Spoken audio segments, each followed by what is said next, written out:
think we're good to go.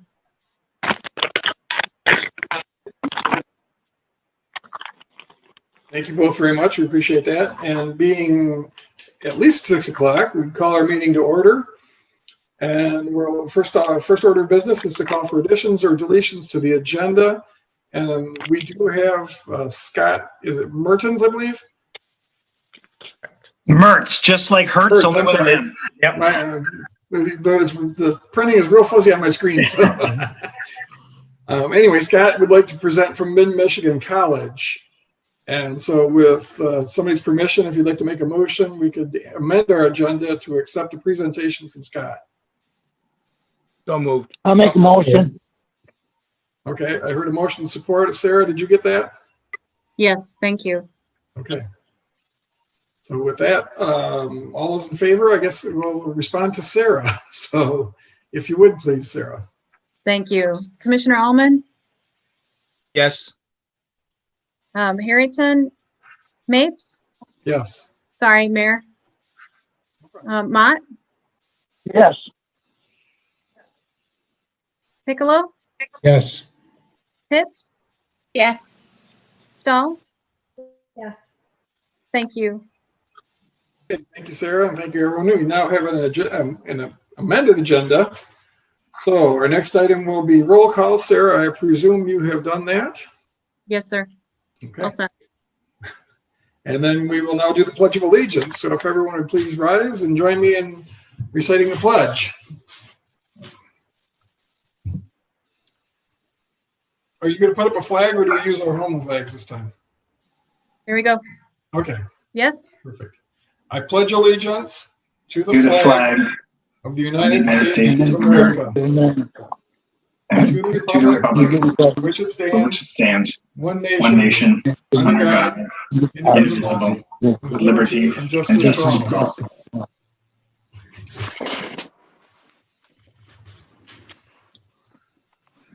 Very good. Thank you very much.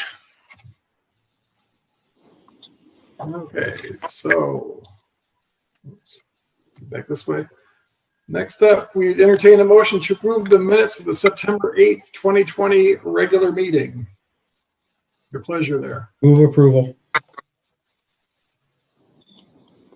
I hear a motion. Do I hear support? Roger, support. Okay. Are we good, Sarah? Yes. Thank Are you. there any additions or corrections, deletions from the minutes that were? Hearing none. Sarah, would you go ahead and take roll on the vote, please?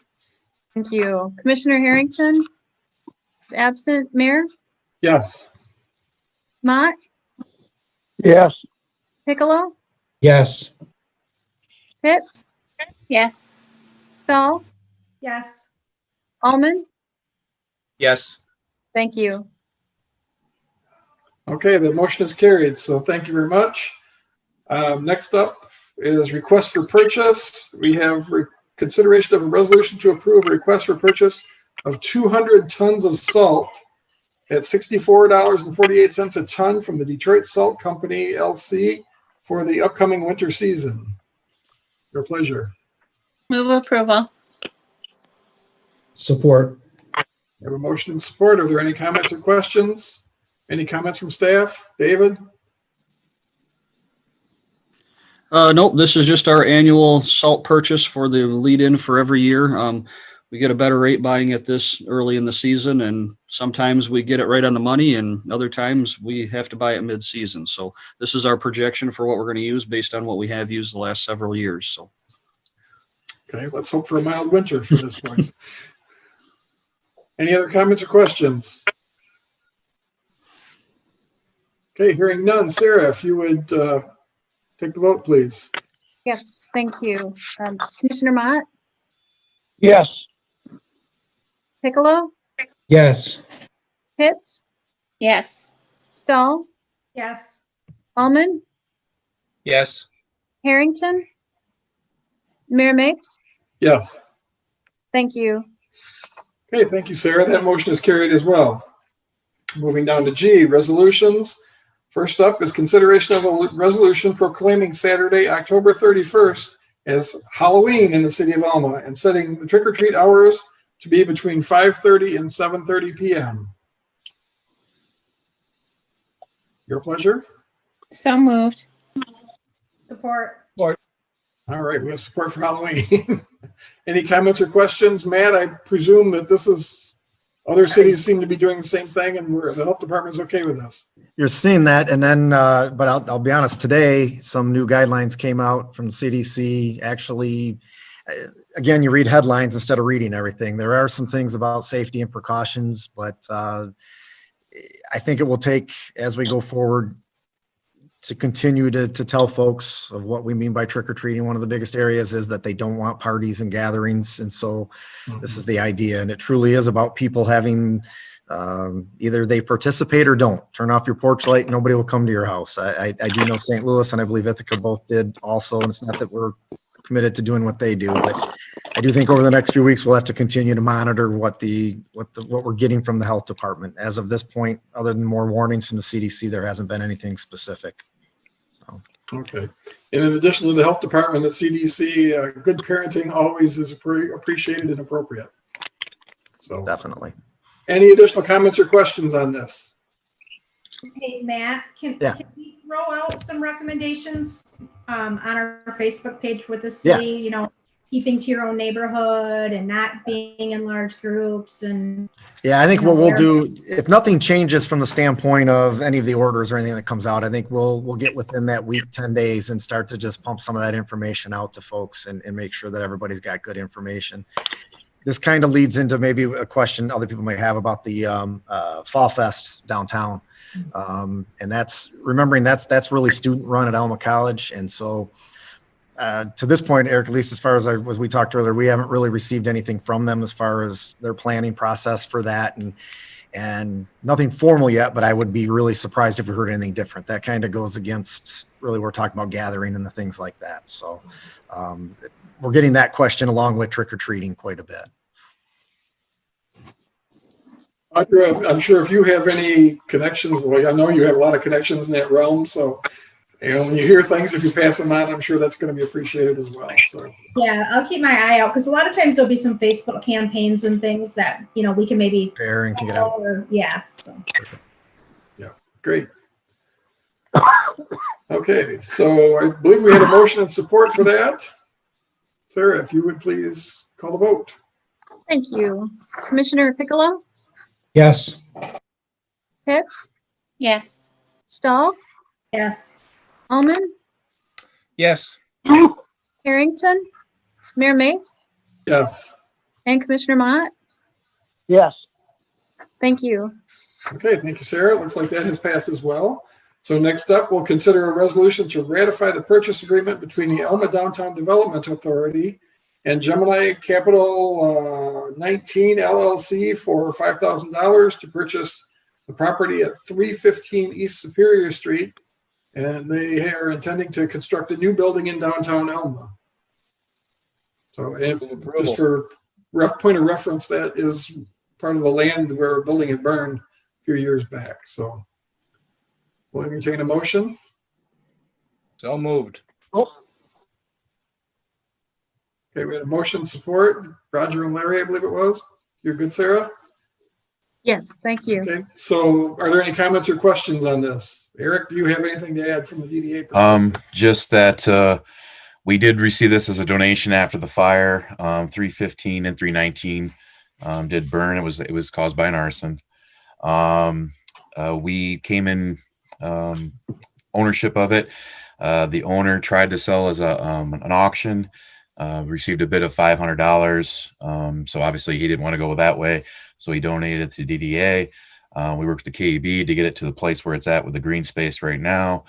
And our thought was at the board that we take it and at some point we could marry that to the 319 parcel next door and create a project out of that. That would be the ideal situation to happen. The Gemini Capital has a signed purchase agreement with 319 also, using the same purchase calculation that has been provided for our parcel here for that $5,000. Be a brand new building, and that would house a new restaurant for the downtown. So that's basically, I think a good thing for us. So Yes, very, very exciting. Any comments or questions? Just a matter of curiosity, is there still a hope or a plan for a restaurant in the Opera House? that's the college's hope, is to put a restaurant in those first 2 bays. Yes. Yep. Okay, thank you. Okay. Well, hearing no further comments or questions, we'll go ahead and vote. Sarah, if you would please. Thank you. Commissioner Pitts, Yes. Stahl, Yes. Almond, Yes. Harrington, Mayor Mapes, Yes. Commissioner Mott, Yes. and Commissioner Piccolo. Yes. Thank you. Okay, that motion is carried as well. Thank you very much.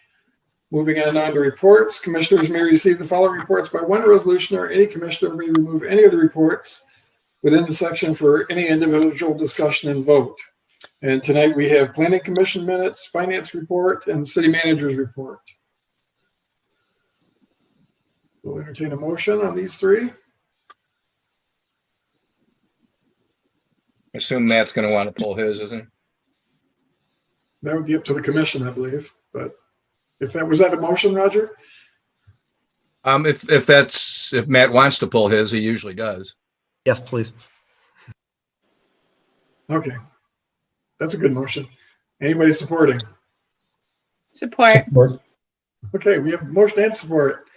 Okay, so to receive the two, we'll go to a vote to receive the Planning Commission and the Finance report, and then we'll come back to Matt's. Sarah, if you would, please. Thank you. Commissioner Stahl, Yes. Almond, Yes. Harrington, Mayor Mapes, Yes. Commissioner Mott, Yes. and Piccolo, Yes. and Commissioner Pitts. Yes. Thank you. Okay, thank you, Sarah. We have received those two reports. Now we'd entertain a motion to receive Matt's report. If we're going to get the motion out of the way, and then we'll have Matt cover So some moved. things. And we can interrogate him. So moved. Thank you. Support. Okay, we have motion support. Matt, would you like to cover some of your report for us, please? One of the areas at the top of the report is the blight issue that we've been discussing at ASAP Towing on East Superior Street. And I think for most of you, this has been a topic for a while. And actually, this portion here was born out of a discussion we had with the Planning Commission talking about that area. And so there had been a letter, which we had talked about earlier, written by Mr. Costanzo, really talking about whether or not ASAP was in compliance with their special use permits that allow them as a towing facility and an automotive dealer. And so we've had some talks over the last couple of years since I've been in this position, and I know this has been longer than that, about the cleanup there, and we've always made a little bit of progress, and then it seems like 6-7 months later it's kind of stalled. So really, the Planning Commission, there was some discussion about putting a timeline on some of these things to start to work on that area. And so what I've really just given you a synopsis of what we're looking at, of putting things into the timeline and in a description of what needs to happen in the different areas, of what's allowed by the variances and some of the zoning issues that he has and what's he's allowed to have. So by October 1st, we're looking at some clear efforts to start to improve the property from the public right away. And that really starts to talk about the front area, of which there's only allowed 7 vehicles to be permitted for display at any time for sale. I think you'd look right now, there's a lot more than 7. And so I think that I've seen a start to that, and substantial will be in our eyes as far as what we're seeing moving. But by November 1st, we want to see that that area really get down to the 7 vehicles that are allowed there. And moving into by December, that we start to look into the other areas that I'm showing you there. There's an area outside of the fencing, which is in red, that there's even the picture is, I think this is a 2015 picture that's been available to us on this. If you're to look today, there's a lot more outside that fenced in area that we'll want to see substantial improvement by there. And I think that as we start to look through that, again, those are in our judgment if we're seeing substantial, but this puts some timelines that said what we want to see happening And it's going to take a while, but we want to see continued progress. And if we don't see the continued progress, then at that time we would be issuing a thing to go to court. So I just want to make sure that everybody starts. And in my opinion, and I think that Aaron and Eric and I have had a number of talks on this with Tony, also Mr. Costanzo, that this is really the plan. I know we have a couple other areas that we're going to need to start to communicate with too on East Superior Street to see them start to come in compliance. But this takes the one away that they can always point to and say, well, what about them? So we're going to start on this one and see, and our hope is to gain compliance. But if not, we're ready to go ahead now, and then if we have to go to court, that we'll do that. Any comments, questions on that? Because I know that's a pretty big item. It's a pretty big topic.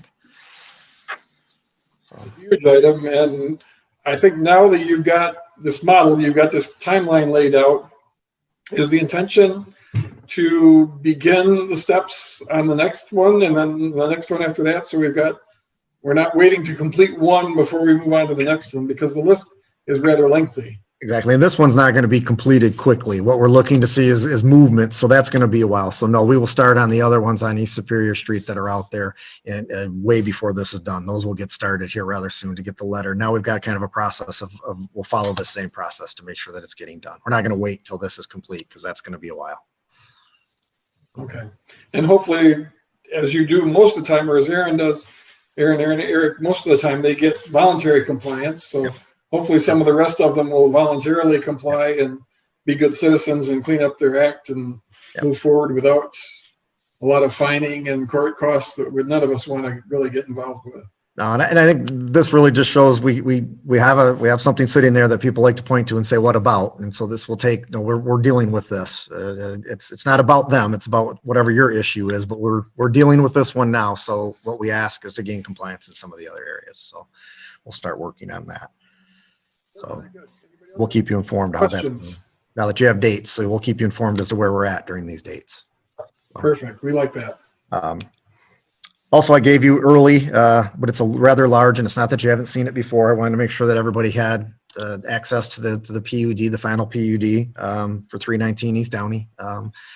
Eric, the intention, I believe, is for that Gemini's plan is to bring that forward the first meeting in October. Is that correct? That's correct. They're out of town right now, so obviously they want to be here when that's presented.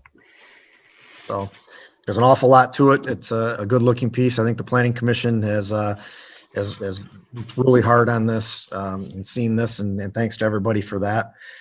Again, I said it before, I don't think there's been a piece of property that's probably been discussed as much as this one in the city of Elma, at least in my time here in 30 years, I can tell you that. So it's been well vetted out, and we're starting to get down to that final process there.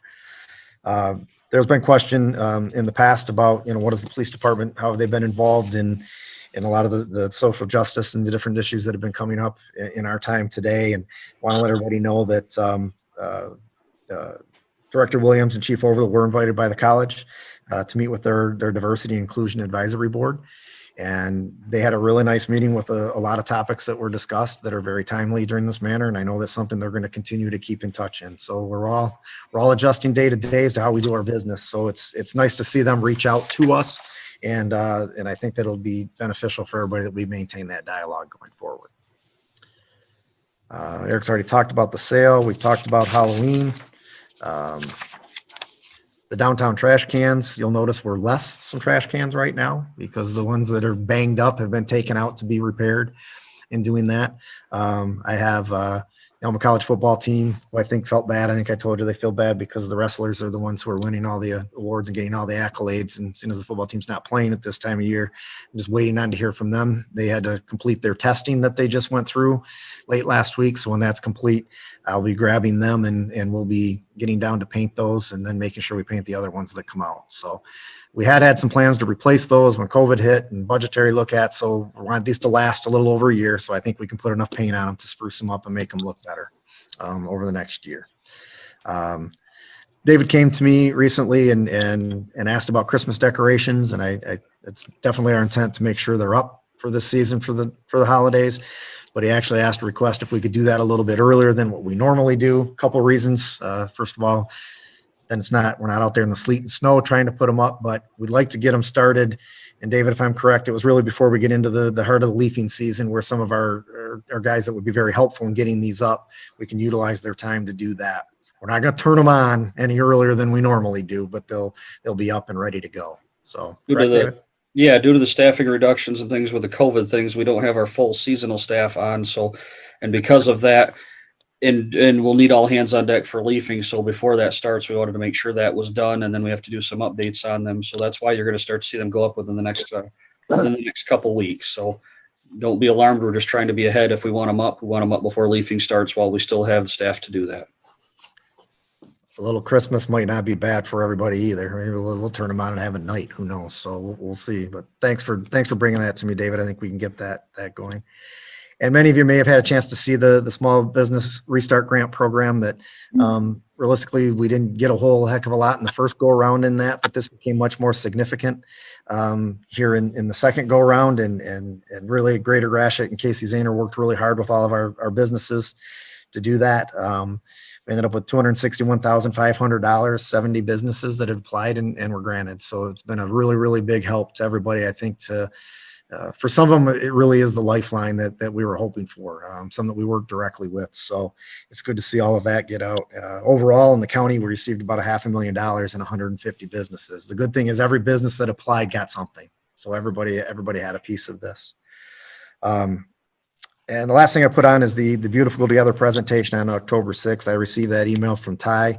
Audra, I didn't know you guys were putting it out publicly to everybody like that, or I wouldn't have put it in here, but I do think it's worth mentioning to everybody here on the commission. I've put it out to staff so that we will be actively involved in that. I think it's a really good thing that between Child Advocacy, the college, and GIN, Gratiot Integrated Health, of having a speaker like this that would come to us, Julian Newman, and we have the opportunity to hear that. And on Zoom, it really does. We've all gotten used to Zoom meetings, but it does make it really accessible to everybody. And again, that timeliness that we've been talking about and some of the things that will give us an opportunity to come together as a community in that way. And that's what I have tonight. Hey, Matt. Yeah, Larry. Can I ask you a question? What's happening on East Superior? Is the road going to be graded like it is now? Go ahead, David.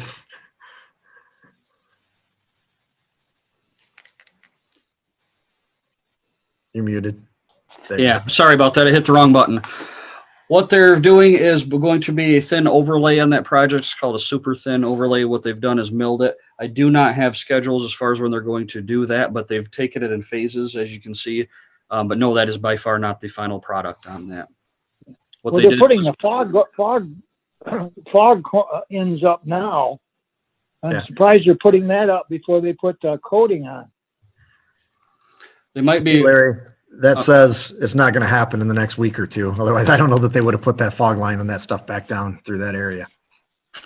And they would have done it because if you put the cones in and things, they're not going to survive. And because that's a major trunk line, it needs to have the lines on there.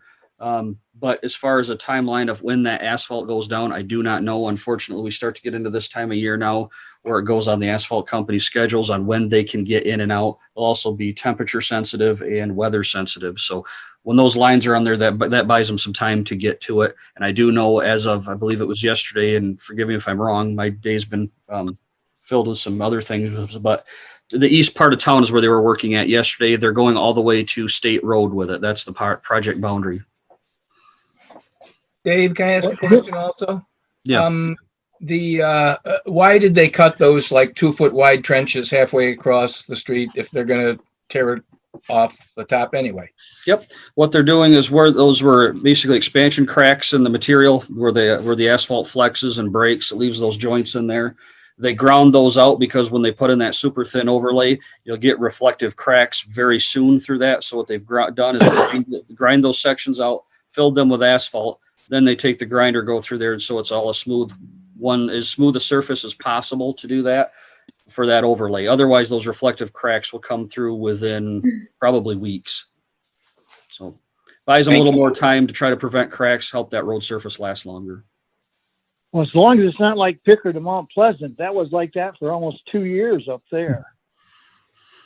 No, I don't anticipate that being the process, especially with the manholes being raised the way they are.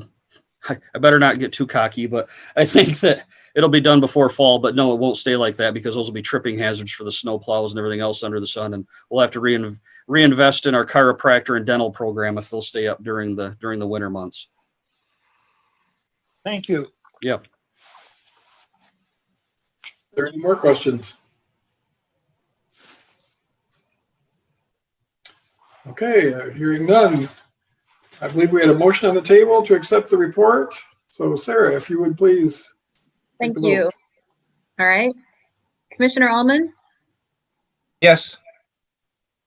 Harrington, Mayor Mapes, Yes. Commissioner Mott, Yes. and Piccolo, Yes. Pitts, Yes. and Stahl. Yes. Thank you. Okay, thank you, Sarah. That motion is carried as well, so we have received the manager's report. Next item under unfinished business, we will consider a resolution to adopt the general utility billing policy and procedures. So your pleasure on this item.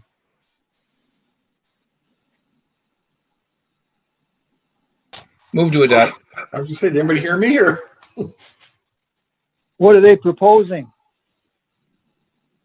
We can do it this way. If by the end of the month, if you need assistance like DHS or Catholic Charities or however, whatever group that is going to help you, if you need help, you can get help and let us know and we'll not turn it off.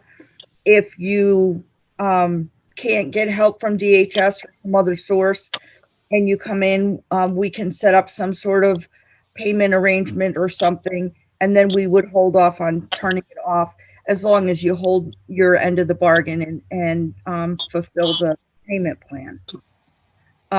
So technically by the end of the month, by the 30th, there's 3 possibilities. If your bill is paid, you're good to go.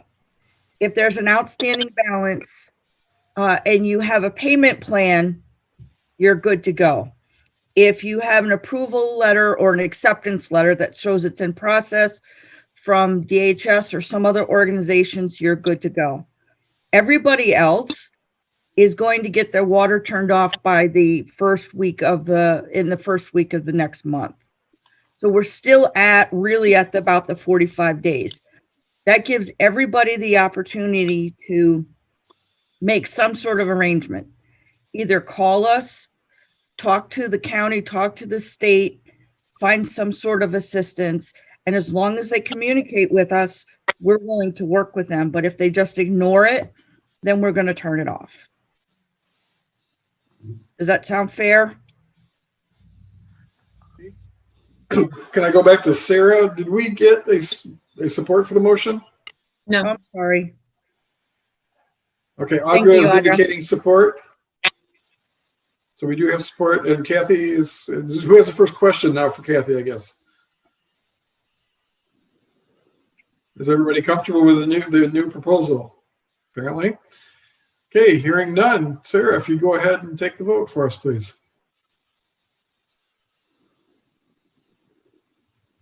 Thank you. Mayor Mapes, please. Yes. Commissioner Mott, Yes. Piccolo, Yes. Pitts, Yes. Stahl, Yes. Allman, Yes. and Harrington. Thank you. Thank you, Sarah. Looks like that item was passed as well. Under new business, first up, we have consideration of creation of a task force and appointment of members for the purposes of reviewing the solid waste collection issues. And consider options for changes to the current contract and returning a recommendation to the committee. So Nick has volunteered to, I guess, pretty much head the committee, and he's done some research already. So Nick, did you have any other volunteers yet at this point, or? No, I think we have to approve it, but what I can come back with is kind of the mission, if you will, a purpose for the committee, the scope, what the outcomes will be and the process and who the membership would be, and can bring that back to the commission at the next meeting to kind of get a better sense of what it'll look like if folks want. Okay, so my fault, I skipped my own process here. We would entertain a motion for the creation of this committee at this point then. Motion. Support. Okay, we have a motion and support. Are there any comments or questions at this point? Nick has kind of given us a little overview of background of where he's been at, so.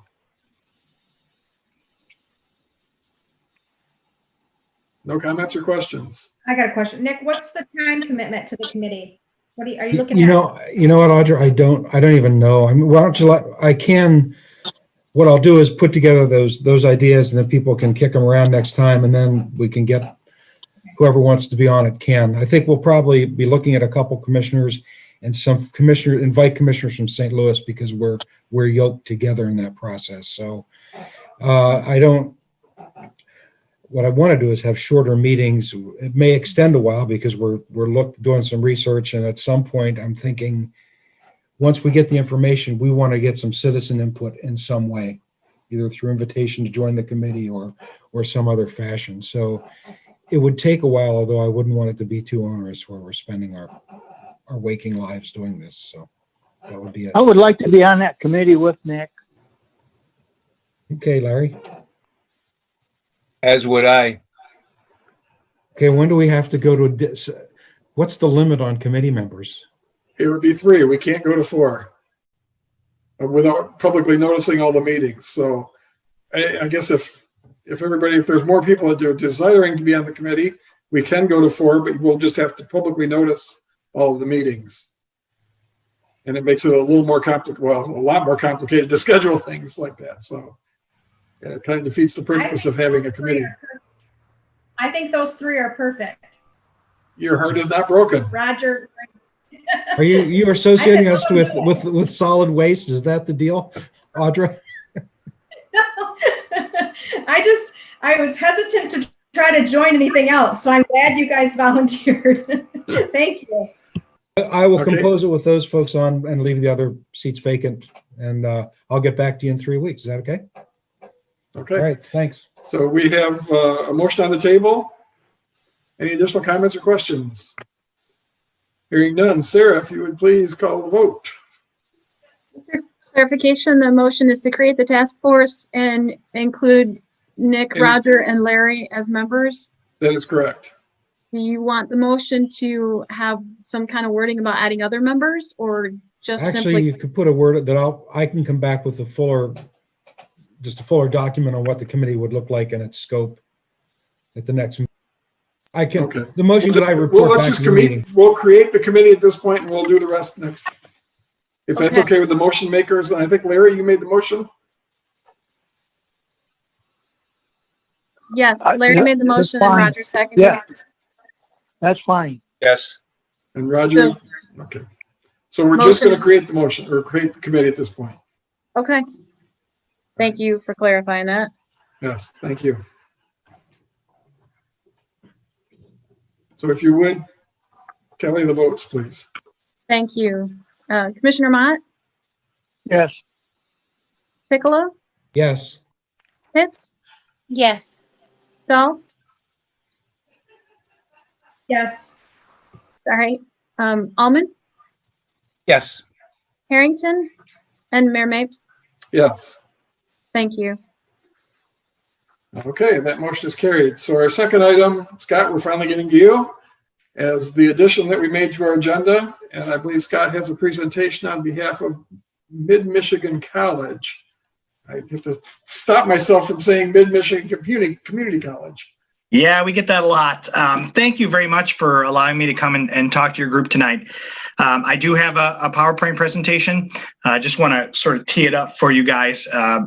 Many of you, or maybe all of you, know that Mid will have 2 ballots on the November election, 2 proposals on the November election ballot, asking residents of the Gratiot-Isabella RESD territory if they want to join our district.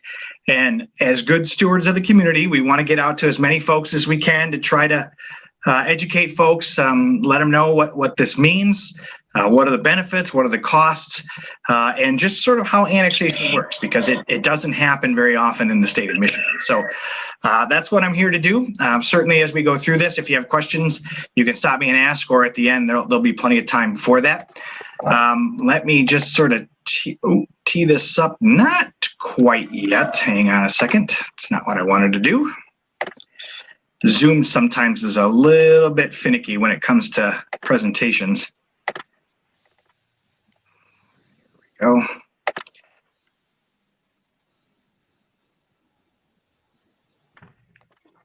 And it's working. There we go. So annexation really, when it gets down to it, is nothing more than an invitation. Folks may already think they're in district, particularly those that live in the northern regions of Isabella County. We have been in Mount Pleasant in particular for, well, since 1969. So for a long, long time, almost since the very beginning of MID's founding. But that's an out district location. Invitation, as we define it here, really only applies to certain school districts, those being Alma, Ashley, Beale City, Breckenridge, Fulton, Ithaca, Mount Pleasant, Shepherd, and St. Louis. There are a couple other school districts that belong to Montcalm Community Colleges District and some that belong to Deltas. And those residents can't jump ship, so to speak, because our millage rate is lower than theirs. They move from one to the other. One thing that I do want to make clear, while the Gratiot Isabella RESD folks are absolutely wonderful partners of, we have great relationships with them. This proposal is not associated with them at all. They're very supportive of it. And in fact, I have a meeting right after this with the superintendent of the RESD, but it doesn't impact them. So we wanted to make that clear that we're not moving in and taking over the ISD. I wanted to show a real quick video that describes annexation as a process, just to give you a better idea of what we're talking about. This is about 3 minutes, and hopefully we can get it to play here. Annexation is a relatively simple concept, but to understand it, you first need to know about how community colleges in Michigan are organized.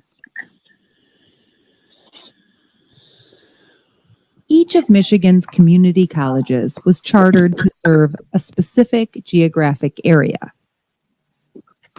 Those areas can either be by county or counties, or by intermediate school district or school districts. But not all areas in Michigan have an in-district community college. Mid-Michigan College became Michigan's 25th community college in 1965, when voters living in the Claire Gladwin RESD passed a millage to support college operations. That means that residents living in this area support the college with 1.2232 mills levied on their property taxes. In exchange, these residents pay reduced tuition prices and comprise the college's board of trustees to provide governance and oversight for the college. For Mid, in-district tuition is 40% less than out-district tuition. In 2020-2021, tuition rates are $132 per contact hour for in-district students and $220 contact hour for out-district students.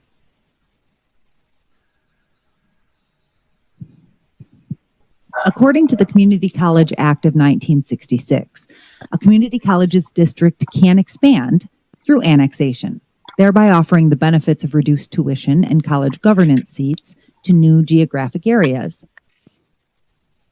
So, a community college's board of trustees can invite communities that aren't currently a part of any community college to join their district. Mid's board of trustees have formally invited the Gratiot Isabella RESD to join its service area.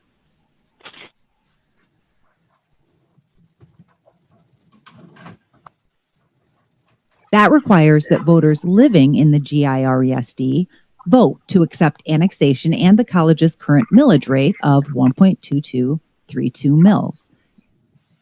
If both ballot proposals pass, then then residents in the GIRESD will join residents in the Claire Gladwin RESD and become part of MID's in-district area. They will then receive the same benefits as the college's current in-district community members. So that's really annexation in a nutshell. I want to cover briefly sort of who we are, because some people may not necessarily be as familiar with MID as others. And then we'll get into the nuts and bolts of how this benefits the communities and students in particular, and of course the costs that go along with it, and just a sneak peek at what it's actually going to look like when you walk into the voter booth in November, or if you vote online or by mail. I mean, as the video alluded to, MID is the 25th community college established in 1965. Our main campus is in Harrison, Michigan. We have about 600 wooded acres and have been servicing there since the very beginning. We opened up a campus in Mount Pleasant in various locations, teaching from the basement of the courthouse and some storefronts downtown to where we are currently today in 1969. We've been servicing Isabella and Gratiot counties since then. Our focus has always been on student learning, and in particular, rural student learning. That's what we pride ourselves on. It may surprise folks to know that we service 72 students from 72 out of 82 counties in the state of Michigan. And we have satellite locations as far north as Newberry in the UP, down to St. John's in Clinton County, all the way over east to Bad Axe and Caro, and all the way west to Big Rapids. So we service really all around the state, trying to bring services to those counties that don't currently have such options. MID has the second lowest property tax millage rate in the state. As the video alluded to, it's 1.2232.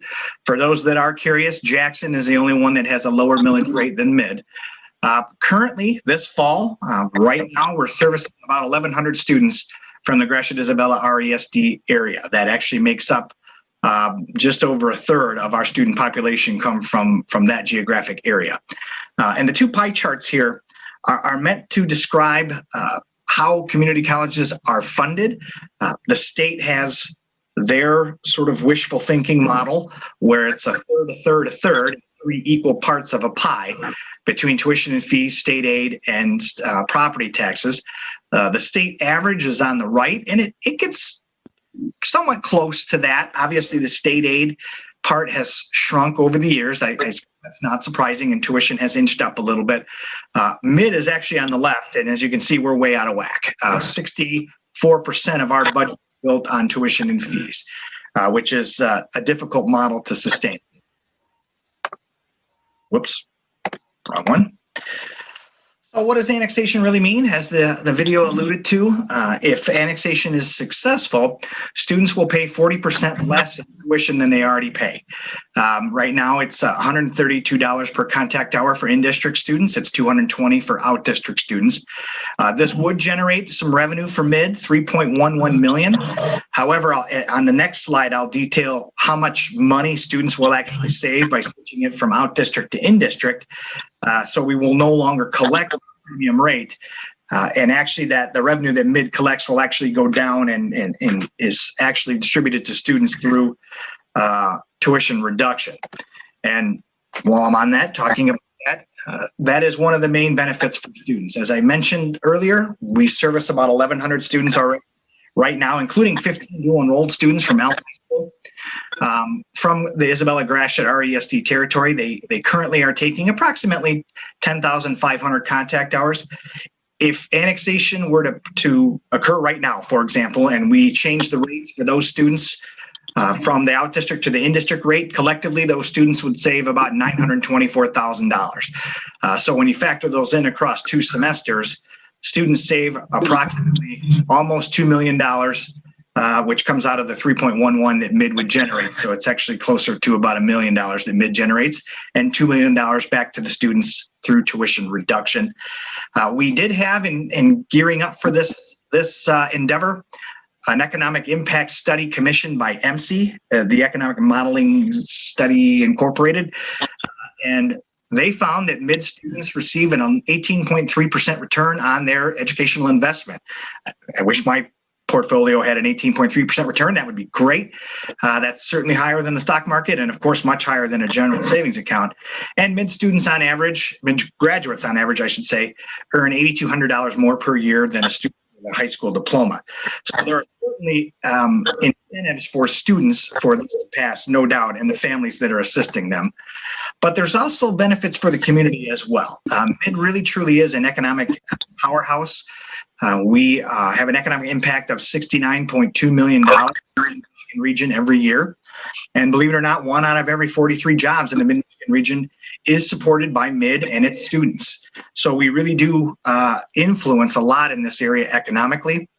In addition to that, we are one of the primary feeders of the local healthcare industry, 450 graduates over the last 3 years in areas like nursing and radiography, medical assistant, and so on and so forth. Couple things that are getting a lot of headlines right now, but folks don't necessarily understand the intersection between annexation and these programs. One is the Future for Frontliners program, which was announced by the governor and has been opened up. This is really a scholarship type program for all of those individuals that do not currently have a degree, but served on the front lines during the COVID situation. And how this works is students would attend college for free. They'd have to apply for it, but they would attend for free. It's not that out-district students don't qualify. They certainly do. You don't have to be in an in-district situation to qualify for the program, but the state only reimburses up to the in-district rate. So those students that are out-district would have to pay the difference. Reconnect is a similar program. Unfortunately, because of budgetary situations, it's been put on hold, but we're hoping once we get past COVID, it is re-engaged.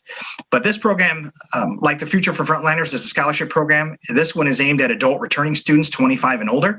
And as long as they have not earned a degree previously, they can attend college for free up to the in-district rate. And if they're out district, they would have to pay the difference. In terms of a talent pipeline, mid students tend to stay. And by lowering tuition, we certainly hope that there will be a boom in enrollment, providing more of a talent pipeline for area employees. We currently have about 3,300 that live in the area. Of course, thousands of our students do transfer across the country. We've had students transfer to Cornell. We've had students transfer all over the place. Obviously, Central Michigan University and Elma are two of our biggest feeders, and we have really good established articulation agreements and shared living agreements for both those universities. Folks in the area, if passed, would be able to participate in mid-trustee elections. Those are all open. They're not reserved by county. So we have 7 board members and all 7 are openly elected. Per the economic impact study that I referenced earlier, they found for every $1 taxpayers spend on Mid-Michigan College, they see a return of $5.50, mostly in the way of faculty, staff, and operational spending that we do in the community. An increase in enrollment is only going to lead to an increase in that. And with tuition reduced, that means students are going to have more financial aid money to spend in the community.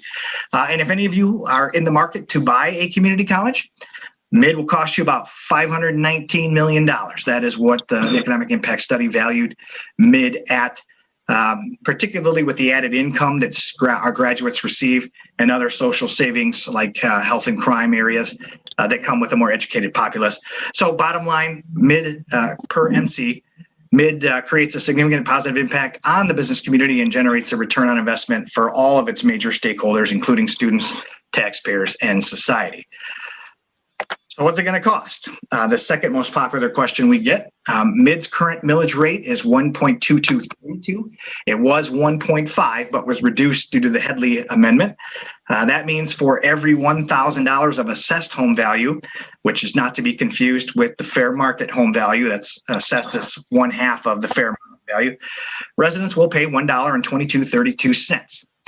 In Gratiot County, the average assessed home value in 2020 is $4,652. So that works out to a tax increase of approximately $55 a year, or about $4.55 a month if you're if your brain works that way.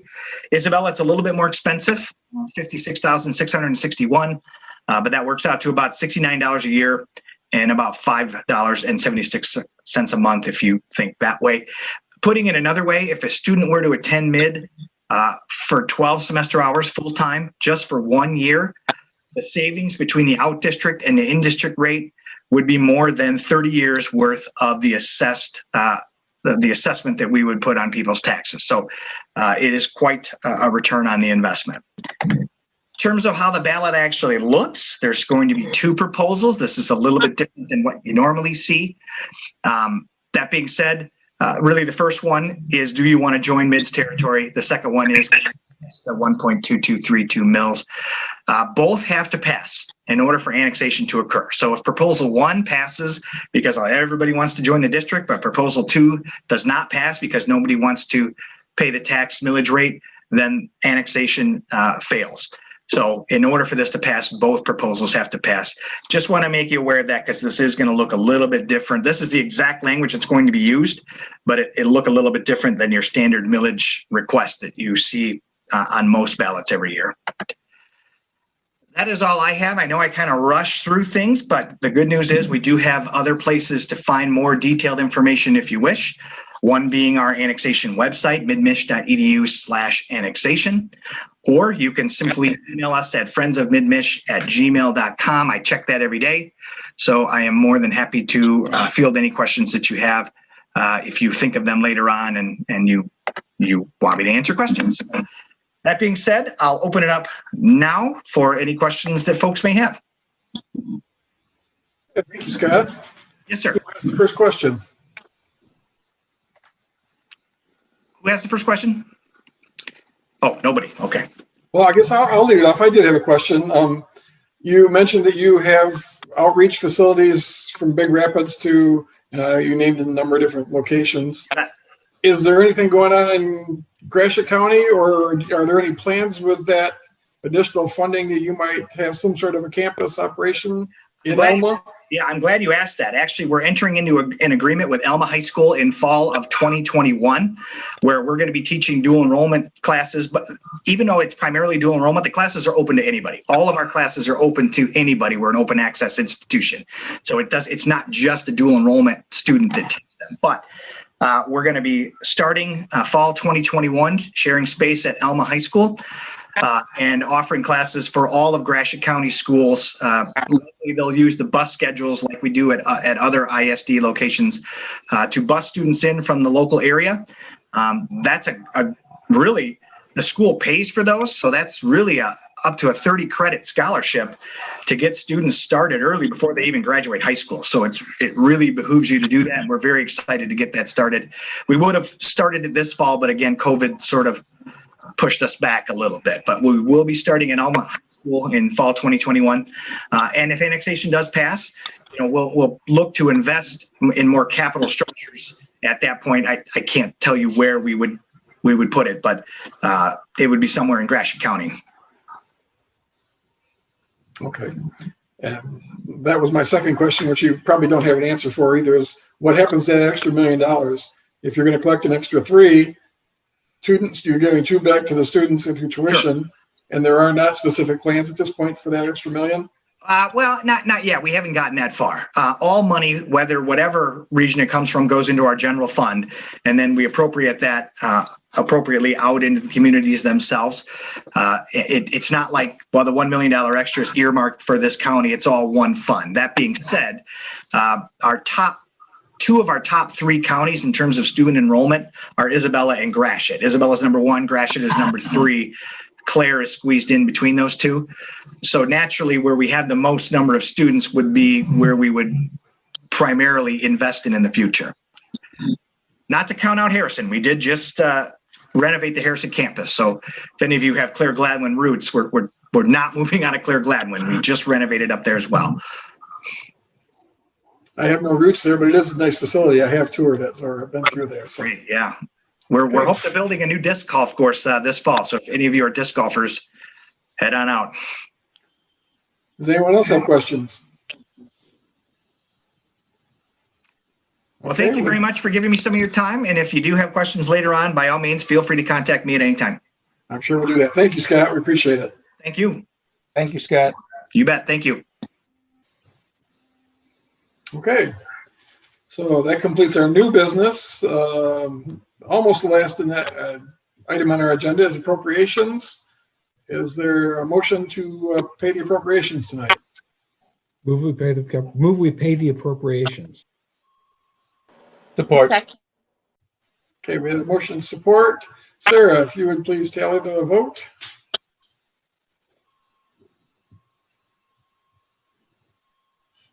You're muted, Sarah. You are muted. Or I'm going deaf. That was perfect. Okay. Commissioner Piccolo, Yes. Pitts, Yes. Yes. Almond, Yes. Harrington, Mayor Mapes, Yes. and Commissioner Mott. Yes. Thank you.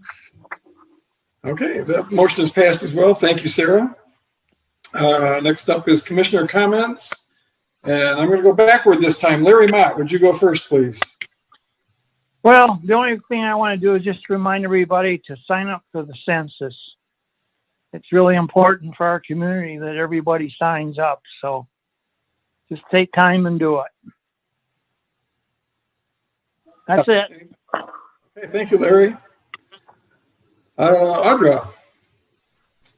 Yeah. Yeah, I second that, Larry. The census is really important, especially for nonprofits in the community. So more people we have, the more money we get through that. So I just wanted to piggyback on Matt. Thank you, Matt, for sharing the Julian Newman presentation. We have presentations all the time at Child Advocacy. So if you haven't liked our Facebook page, I would recommend everybody like it. And then under the events section, which I'm looking at right now, we have all kinds of virtual trainings, which are free, and normally they're in-person trainings, but because of COVID, they're virtual. But we have a really great lunch and learn coming up in October on dealing with young children with anxiety. And then of course the presentation that Matt was speaking about is in the evening on October 6th. And I think it's going to be great. So, but anyway, just wanted to kind of let you know, we do have lots of free event trainings. So that's it. Thank you. Thank you, Audra. Michelle Pitts. No comments tonight. Okay, thanks, Michelle. Nick. Just to pile on with Audra and Larry, and also happy fall to everybody. Good luck with that. Very good. Thank you. And Roger Owen. My comment really is just a question to Sarah. Sarah, do you know when ballots are going to go out and hopefully be in hands of mail-in people? I took AV ballots for precincts 2 and 3 to the post office this morning, and we fully expect to have the ballots for applications that we have on file for precinct 1 out in the mail by Thursday morning. So Fantastic. everything. Thank you. I'm just getting a lot of questions. A lot of people are interested in the vote by mail thing and wondering when they were going to get them. So thank you very much. Send them my way. I'm happy to talk to them.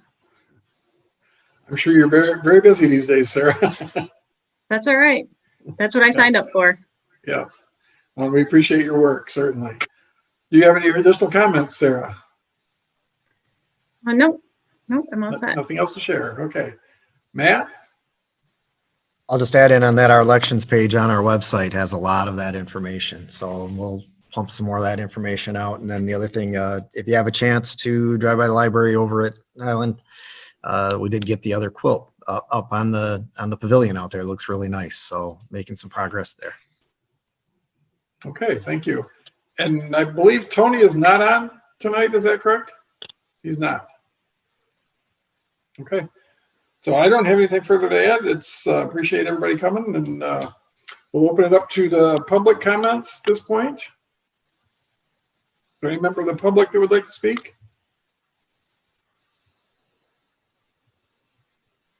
And I don't hear any, but I guess one thing I did think of just now is we talk about the elections and all the absentee ballots that are going out. I want to remind everybody that we will have or do have a Dropbox option at the library, so we can help relieve some of the stress going on at the post office. I think the crews at the post office are going to be very overworked in this election season. So if we take it upon ourselves to drop off the ballots at the library, they'll go directly to Sarah and her crew. So that team can gather everything up very efficiently and make sure your vote gets counted as it should be, properly and as quickly and efficiently as possible. So I would encourage everybody using the absentee ballot to also use the drop box at the library and, make the system work better that way. So. Hey, Greg. Yeah. Just let everybody know too, that is a vaulted drop box there. So it does go into a locked vault. So let everybody knows that. Okay. Excellent point, Matt. I neglected to think that, it's not just an open thing that anybody can get into. It's locked. I assume there's dual control procedures and protocols in place to protect the ballots from the time that they dropped in there till they're counted. So I know some of those steps, but I don't pretend to know all of them. But I do have a lot of faith and trust in Sarah that she's very knowledgeable and she's got a team put together that's going to do a great job and protect everyone's ballots. So very safe and secure. I am still looking for volunteers, Greg, if you, You probably I'm don't sure I want could find, those I'm listed sure we on the ballot probably isn't appropriate that we start handling ballots. Hey, Greg, Yes, Mr. Matt. you might mention about how good our realtors are in this area. Well, yeah, okay, I forgot. Yes, the article in the paper you were speaking of, I believe, right? Yeah. We're the 6th in the nation, and perhaps In the you know some more entire details? Larry, What's that? do you have more details on that? Well, just that we're 6th in the nation of increase in real estate. For us to be 6th in the entire nation is absolutely amazing. Yes. Well, and apparently the secret's out. We all knew this was a great place to live, and apparently everybody else is learning that too. So congratulations to the buying. realtors and the new homeowners both. Exactly. Yeah, it is great news, and there are a lot of great things going on. I happened to be driving through Gemstone the other day. There's a lot of activity out there, some new housing going up, and the development at the middle school property, a new business coming in downtown. Things are picking back up, even though COVID was still upon us and we're still dealing with it. The momentum we had before COVID hit is coming right back to us. So, knock on wood. Exciting. Keep that going. And Sarah, I believe there's nobody from the public that's chiming in. Is that correct?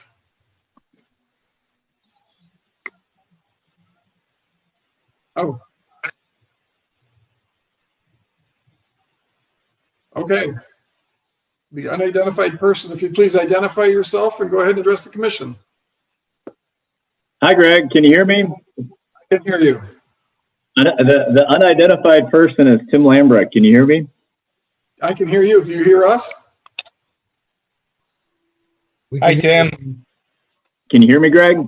Yes, I can hear you, Tim. Yes. But Yes. This is Tim Lambrecht. You're 2/3 of your county commission. You can't Please see go me ahead. because I'm calling in. When I heard that, when I saw that Elma was number 6 in the nation, I figured Larry came back from vacation, started selling houses again. Boy, it's going good.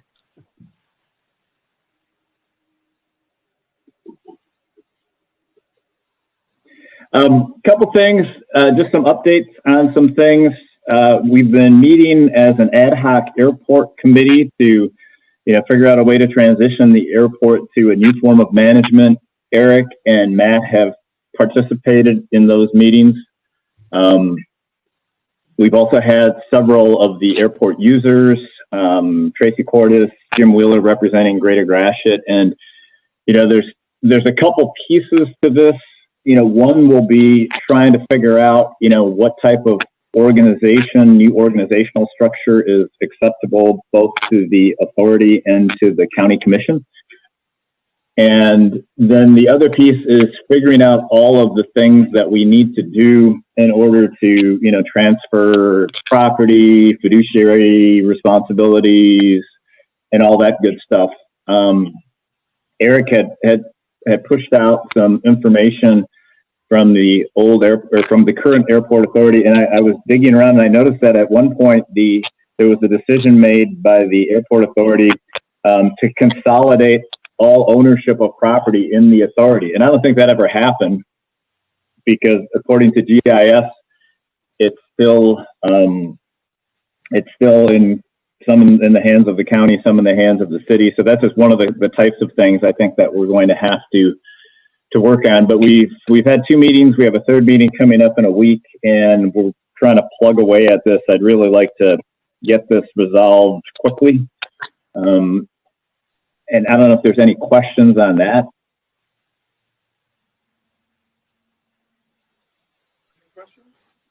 Just Tim, quickly is a relative term. We understand that because there's an awful lot to hammer out there. And I think that we finally reached that point where we have some consistency going forward. So I from my standpoint, I really appreciate that.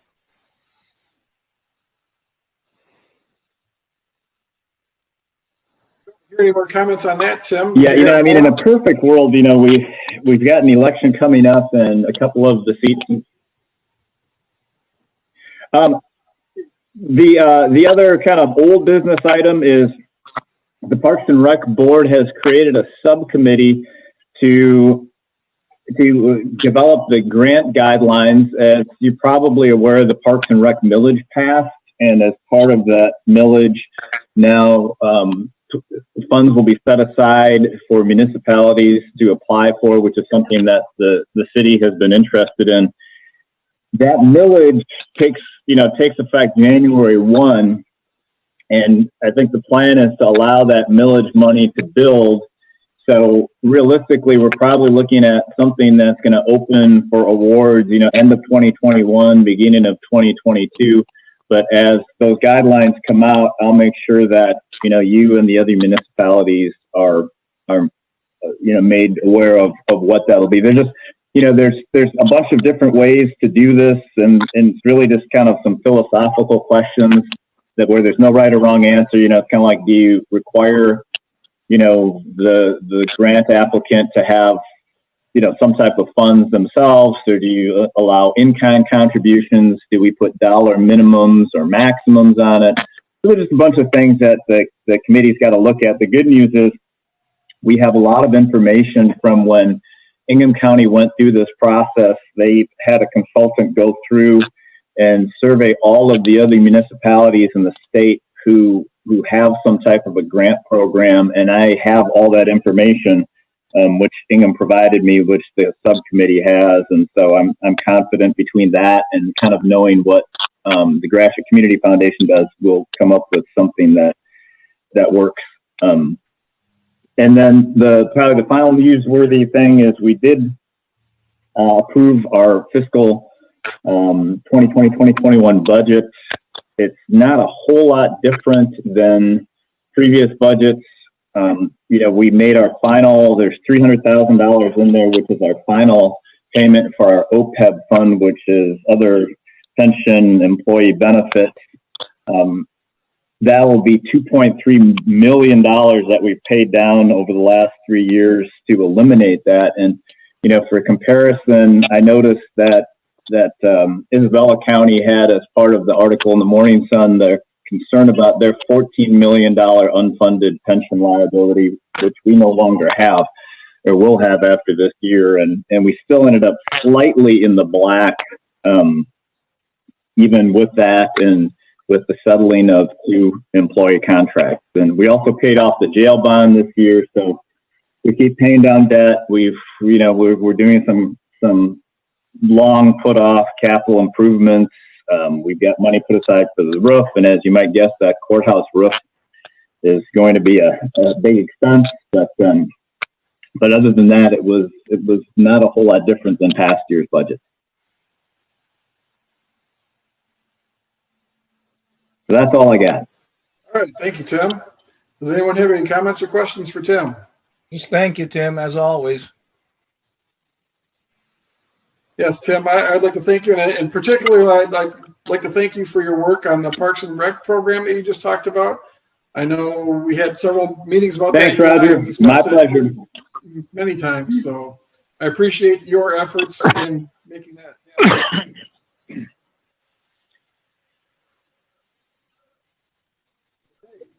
Hearing nothing else, so at this point, we'd entertain a motion to adjourn our meeting tonight. Yeah, I think I'm really excited. I think that there's going to be some great things come out of it.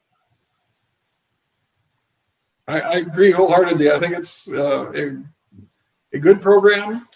Certainly, I was very encouraged that it happened, and look forward to seeing what we can make come of that. We'll put those dollars to good use, certainly.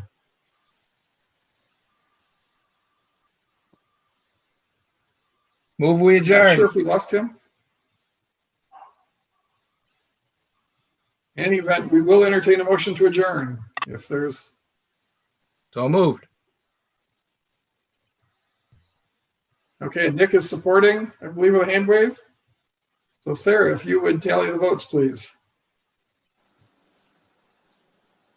Commissioner Pitts, Yes. Stahl, Yes. Almond, Yes. Harrington, Mayor Mapes, Yes. Commissioner Mott, Yes. and Commissioner Piccolo. Yes. Thank you. Okay, thank you, Sarah. Thank you, everyone. I appreciate it tonight. Looks like our internet connection is a little unstable, but we made it through. So good work, everybody. Thank you, Sarah. Good luck on getting those ballots out. Keep up the good work with your team. Thank you.